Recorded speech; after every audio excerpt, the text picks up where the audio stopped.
So good afternoon, everyone. I'm always a little nervous about things that happen right after lunch. So we'll do our best not to put you to sleep. This is a pretty interesting topic. I don't think that'll be a problem, but I'll be watching and I'll have some of my coworkers come and poke you if I feel like you're slipping off. So thank you. It's great to be here. My name is John Reily. As mentioned, I run the Commerce and Excellence or Commerce and Loyalty business at Bounteous, which is a digital marketing firm.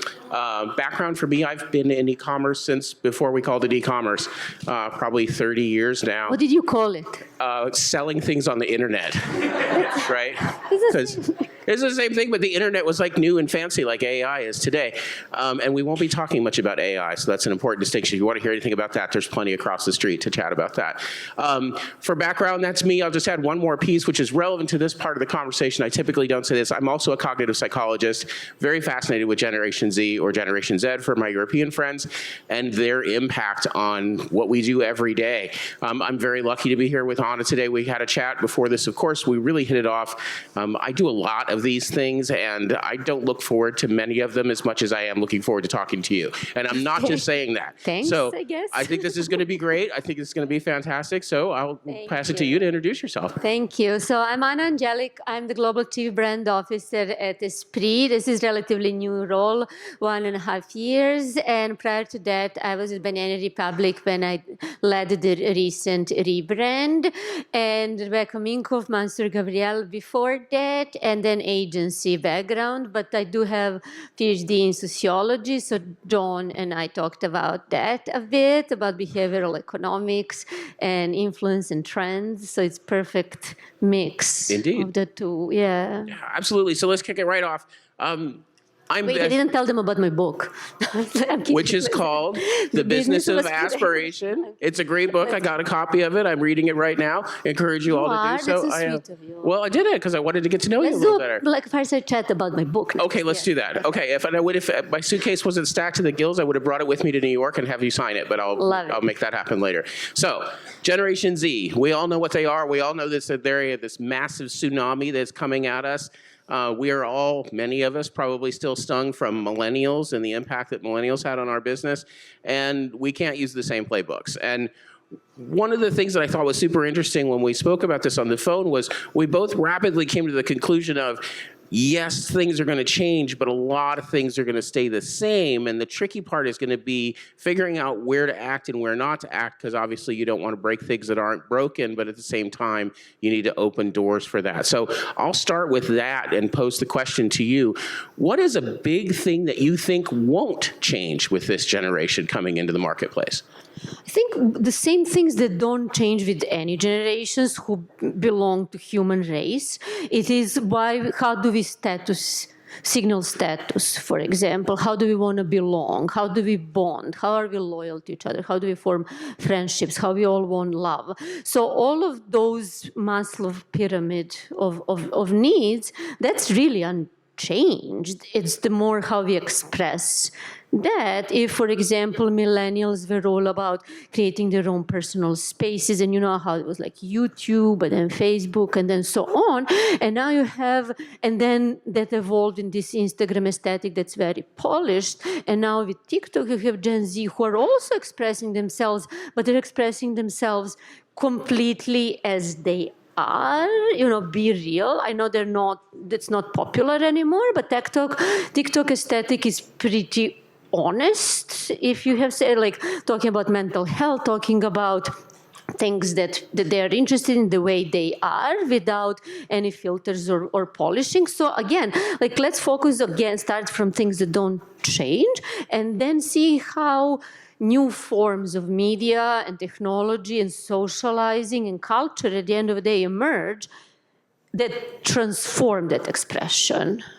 So to that point about the transformation of technology and the impact of technology on that generation and how we reach out to that generation in general, you mentioned YouTube, Facebook probably to a limited extent for older millennials. For younger, we'll say TikTok and Snapchat. So that Instagram, yes. That vehicle is different of how we reach out to those consumers. But what you're saying is the message of inclusion, seeking as you put it, love and acceptance, which I like very much, is the same. Belonging, status signaling, signaling individuality and difference, and so on. So it can be the same. The desire, motivation is there. Those are the needs, but the expression is not the same. Whereas before, it was like how many friends you have, or how many followers do you have on Twitter, X, how many friends you have on Facebook, how many, and then all of a sudden it became, no, it's very private groups. You don't want to share that with everyone that you have, so it's very, as the environment evolves, it is really actively in interaction with people, because when Instagram started, it was designed all around filters, and then they're like, you know what? It's not about that. It's about people actually wanting to show off. So let's give people opportunity to show off, and if they're showing off, well, they can maybe sell things, and so one thing leads to another, but it's not unchanged. That those technologies are not unchanged, and as they change, our then aesthetic expression changes. 5-10 years ago, it was millennial pink, and those coffee shops, everything looks the same, and people look the same, and so on. And so what you see on Instagram, you want to look like that, you want to identify that, you want to mimic that. So you start behaving differently. So you see how that actively, interaction, actually, it's active change. You can't say, oh, there is Gen Z and they're born in a vacuum. Hell no, They came from, everyone before them influences how they behave. Then they influence how technology is created. Even with TikTok now, there is there is an option to turn algorithm, because people are like, oh, that's intrusion of my mental health and privacy and so on. I don't want to be served that, it went into the way that algorithms improved so much that you see the perfect content for yourself.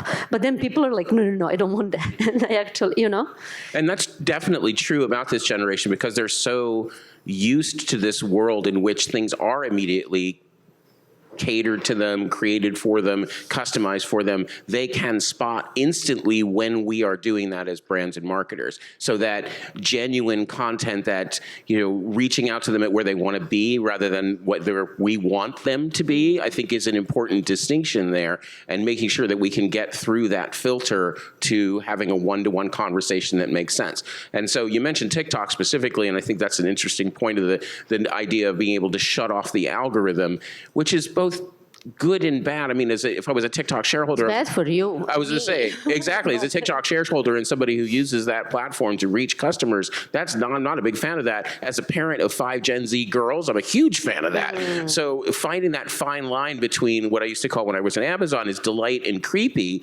of where do we do that? So I'll put it back to you and say, what ethics do we have as marketers and brands to make sure that we're using these tools, these massive tools we have, properly for these younger generations?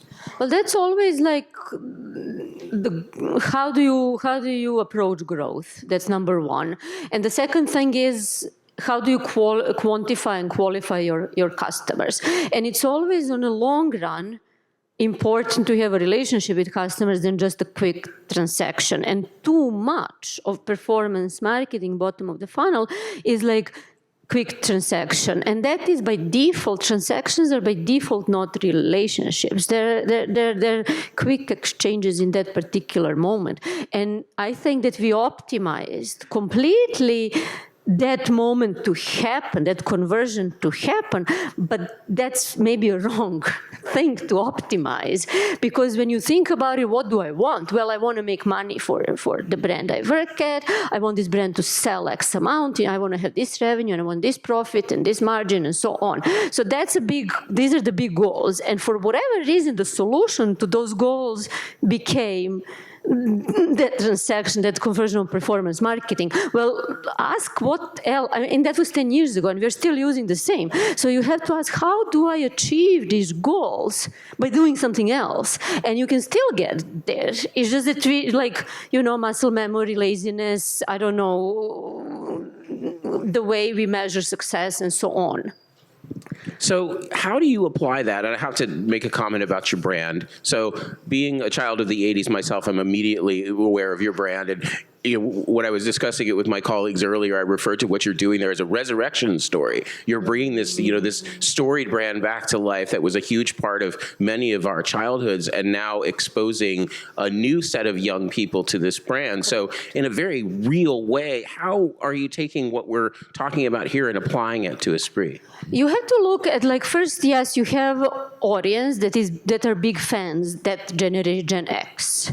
And you always want to turn audience into fans, not just like fandom in a sense, oh, I'm going to scream when when the store opens. No. It's more like that relationship that you're interested to talk about it, that you remember it fondly, that you're going to send photos, that you're going to share with others. That's a different relationship. When your audience, you're targeted. And, so that's number one. And for us, the immediate thing was like, let's remind Gen X of this brand. And how do you do that? You do that through vintage, to archive reissues, to logos, so on. But then you think about it, our actual audience is Gen Z. We can skip millennials, older millennials, the 90s, they remember. But let's go to Gen Z. Why? Because the same tactic we are using to attract Gen X in 2-for-1 scenario attracts Gen Z. Why? Because they have Depop's, eBay's, ThreadUps of the world. They love secondary marketplaces. They know Esprit from there. They don't maybe know what the brand is, what it stood for, and so on. But they recognize that 80s and 90s aesthetic. Yep. And they already gravitate towards it. So it was a smart thing to go, okay, you guys nostalgia, but there are other things. Oh, what is my product selection? How is that appealing to them now? Would you wear something you wore in high school again? No. So, how does that evolve? But the younger ones, it's a good, in the first year, at the beginning, it's good to start from that common denominator. Completely two different motivations. One is this brand was part of you growing up. When a brand is part of someone's growing up, they're there for life. But then this different motivation for Gen Z, which is like, oh, I'm all about thrifting. I'm all about finding those like unique things that are from the 80s that come with, or 90s, that come with a story. I don't need the latest thing. I need, So you see, it's like the behavior ends up being the same, purchase, but what led is different. And then you go, what kind of content you create from that insight, what kind of community, what kind of events. So we are having a comeback tour next year. You know how a band comes and they sing their greatest hits, but they introduce some new, so you just start from that core insight and you build marketing strategy around it. It's not that we're not using performance marketing. We absolutely do, but it's more of a full funnel thinking. I see. And it's fascinating because I don't know about you all, but being a parent of Gen Z children, I love being lectured by my children about events that I was at, right? So one of my daughters is super into Depeche Mode, and she's telling me all the fine things about that. And to your point about wearing the clothes that I wore when I was a child, you're all very lucky I'm not doing that. I don't have, blue hair now, for example, but that is a perfect example of that authenticity we were talking about, because if I tell her that, it's wrong. If she learns that from her peers, it's right. Yeah. Even though there's now, I think, 2 members of Depeche Mode left, but 2 15-year-old men. But the outcome is the same. Exactly. It's just coming from 2 different. So just being sensitive to those different contexts and having, for example, a catalog or posters for Gen X, but then having TikTok and Instagram and events and and maybe merch collaborations for Gen Z. That is sort of how we are thinking. Okay. So now I want to go back to something we talked about a little bit at the beginning and bridge these 2 things together. Well, we talked about the bubbles, for lack of a better term, that many users of these products find themselves in because they're in very small communities. And they're not necessarily insular, but they're very focused, and they're among their friends, and they keep things quiet, and there's not a lot of necessarily cross-pollination between those things. And I was reading recently of a psychologist writing about, he referred to the phone as an experience blocker, and using an analogy of a koala bear, their job is to learn how to eat eucalyptus leaves, and a child's job is to learn how to live in the world. And now our children are learning to live in the world from this little, 4-inch piece of glass they have in their hands. So how can we, as marketers, ensure that we're reaching the targets that we want to reach with the message we want to reach, making it genuine once again, and not coming off as, not genuine, to have that spirit, to make people want to be able to reach out to your brand, be a part of your brand? Well, you have to give people, like everyone's content. At the end of the day, people are on the devices because they're consuming content or creating content or sharing content. That's how they signal the status and belonging and so on. So the best thing is to provide people either a platform for content events or drops or merch or, things like that, or participation with a curator or a creator, or then give them content they would be interested in and see what they're interested in, open it as a dialogue. Like, as cheesy as it sounds, we have this like my Esprit, which brand doesn't? But people do that, because they want to kind of express, and then you feature it on the feed and you create a little loop. But the best thing is to really have experiences and events. That's why we're doing a comeback tour, 6-city tour. That's a combination of the archive, the musical performance of new. So people can capture content while experiencing, and they can say, hey, I'm here. And people are like, where are you? It looks really cool, So it's kind of like that thing that you really need to bridge that real world and digital world through content, I believe. And that's a good segue into the title of the presentation here, which is Gen Z, Millennials, and Beyond. So stepping back a little forward to Millennials. Millennials are a relatively small generation on the grand scale of the map between the baby boomers and Generation Z, which are going to be the largest one by, depending on who you listen to, either a year ago or next year. Mm-hmm. How do you find ways, because the majority of your clients in this, or your customers in this case, can't drive themselves to the show, right? And so how do you find ways to make content that reaches out to the people who remember the brand, and then maybe perhaps even get their own children interested in it? And I'm trying to think of an analogy off the top of my head, which is escaping me because that's how it has when you're on stage. But the idea of what's something that I could have from my youth where I would want to share it with my child instead of having it come the other direction. Right. So, that's what we are having with our vintage. When mothers would bring their daughters, Mother Gen X would bring their daughters, and then we usually select the same things, which is that aesthetic. So in that sense, it was easy for us to make that foray through archive, through vintage itself. But it's not just that. I'm lucky to be in a brand that has such a graphic design heritage and Memphis design for their stores and so on. But the best way is to really create an experience with maybe the music from the 80s that your daughter is Depeche Mode, So maybe all of a sudden you become useful. Because you've been there, you know what I mean? So it's kind of finding those common denominators, like those vintage clothes, like that vintage music, like those archival catalogs that resonate with both of those, and then see if you're bringing you guys together. Exactly. I cannot wait to text her and say, I found a way to be useful. She'll love that. Okay, so we've talked a lot about digital. We've talked a little bit about real world, and that we're still trying to figure that out as brands and marketers of how to do that. It's the omni-channel story that we've all been promised forever. How is it? Actually, I'm going to change my tactic. If I could give you a magic wand and you could have your brand be anything in 3 years, what's it look like as different than what it is today?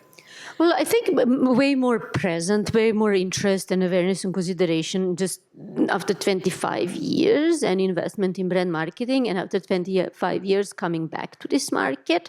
And it's more, for me, I always say we are in the business of fun. So, when we see when someone like Mischief Collective, they do that like gigantic boots, or they do holy water, holy sneaker. When they do things like that are really clever, I want us to be doing that. And also the same way when you have this really good collaboration, maybe it's New Balance and it becomes like some crazy color, or you have, so kind of in entertaining people. We're really the most entertaining brand around.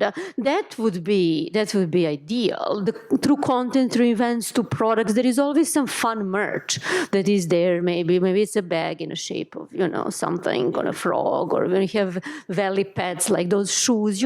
Kind of making having fun and making people enjoy themselves and be optimistic. Yes. Okay, super. So now I have a question just as for you as a professional and not necessarily to your current role, touching again on the ethics. In one of our previous sessions, Muriel from the Vitamin Shop, this wasn't part of her chat necessarily, but she talked about Prime, which is that water that everyone under the age of 13 wants. And I was I have, fortunately or not, depending on how you look at it, not really been tremendously exposed to that in my household, but professionally I'm very aware of it. That is I would call a cusp product necessarily of whether or not you really want 10-year-olds drinking it, but it is a huge marketing success, and it started at grassroots and exploded into now, if you were born 2005 forward, you know what it is, and in previous you may not. So coming back to that ethics question again, I'm just curious, as you as a brand marketer, somebody who's an expert, if you were advising a brand that was coming out aiming at younger children, are we doing the right things here? Are there things we aren't doing, what we should be doing, that we're not doing? What's your thought on that? How is that different from McDonald's 40, 50, 60 years ago, from Coca-Cola, from Pepsi? They're all aimed at that. For sure. I would argue in McDonald's case, they didn't care whether they knew or not. They just didn't care. And we're great now because we're smart. Back then about the level of sugar and all of that? You know what I mean? Maybe not. I mean, you could easily get to a tobacco conversation here with this too. Well, like you look at the condiments aisle and the gum and everything, that's all targeted at 10-year-olds who are going to pester their mothers. Look at the Barbie at the end of the day. Is it healthy to have that projection? You know what I mean? 100%. So it's kind of like it's not that one thing. Like, what's new? Tell me what's new. Right. Okay. Well, so the answer to that question of what's new is I would hope that we're more enlightened now, unlike tobacco, to use my point, or McDonald's. No, as a business, like you and I, we have current brands attached to our names today, but we've worked a lot of places and we're smart, and we have ways to influence an industry. Absolutely. What can you and I do, and everyone in this room do, to ensure that what we're doing is not right for our businesses, but also right for the world and also right for our children? I think it's not up to us. We can individually make a decision. I'm never going to work in this industry. That I don't know, sugar, tobacco, oil, like all of that. You can make a conscious decision not to work there. But it's a job of the regulators and policy to say, hey, you want to do fast fashion? Do it. It's like 70% tax. Like the same as oil tax or tobacco tax. It's unbelievably expensive. So that water, good luck. It can cost $25 for one. You know what I mean? That is a way to really regulate it. And if you still want your kids to, if you want to spend $25 on that, it's completely going to change the dynamic. But I don't think it's not up to us, is what you're saying. It's much more systematic and much more industry-wide. It's really policy and regulation. Okay. So I think it's necessary. Right. I don't disagree with that statement. I was just curious, as from your standpoint as both a well-seasoned marketer as well as a psychologist, a sociologist, to say, are we doing the right things? Because I consider the work that I do very important in that respect, and have ethics to my own viewpoints of the brands I will work with and brands I will not work with. So if you work in fashion as I do, it's like, okay, so our denim is completely sustainable. It's recycled. We are using organic cotton. We know where it's coming from. You can do those things. That's what I'm responsible for. I would not probably be comfortable working at Zara or Shein or something. Right. But that's what we can control. But if you willingly go and you go through the interview process and you ask what is the, what are the ingredients here, then it's really like, what are you going to go in as a marketer and be like, change the product? Right. Perhaps, right? We'll see. I see we have about 5 minutes left. I'll close with one question. Something I do personally in my own life is I ask myself, what would future John want me to do? What's 2025 John? What's John 2027 John? And I also look back and think, what advice do I wish I could have given myself as a younger person? And the reason I ask this question is because I had breakfast with a Fortune 10 retailer yesterday, and one of the things that she shared with me was, she wishes she could give herself advice as a younger person to make things go better today. And so I'm curious, you have a very storied career. You're an author. You have great success. There's lots of people in this room who would love to benefit from your experience. What advice would you give 30-year-old you, 35-year-old you? I'll stop there for obvious reasons. But what would you say to yourself there? Well, I mean, I read your website. I have to clear. I read her website. She says how old she is on her website. So no, I mean, Google got the hang of it because people want to know where this accent is from. It's Serbian, and there's my search results is Andjelic born. And I'm like, thanks, Google. I spent a few minutes trying to pronounce your last name today, and I'm glad I didn't have to do it.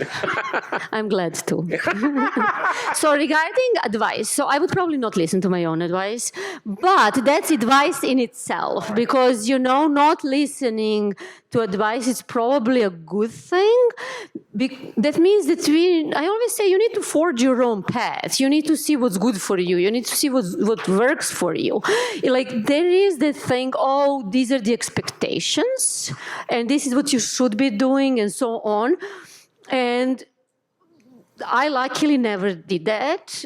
And that's my advice, like, try to find strength or stubbornness or inspiration to just go against the grain and do what is right for you and what you feel is right for you, not what you think you should be doing, not what the kind of career you should be doing. I mean, I have PhD. I didn't go into teaching. It's expected for you to go. I was like, no. I did it because I wanted, like, there is not enough bridging the gap between knowledge and here, and I really want to have that perspective in the real world. But what I really enjoy is setting the vision and organizing people to deliver on that vision. So that is what works for me. And that's for me. I look for a job that's allowing me to do that. And when a job stops allowing me to do that, I just change it.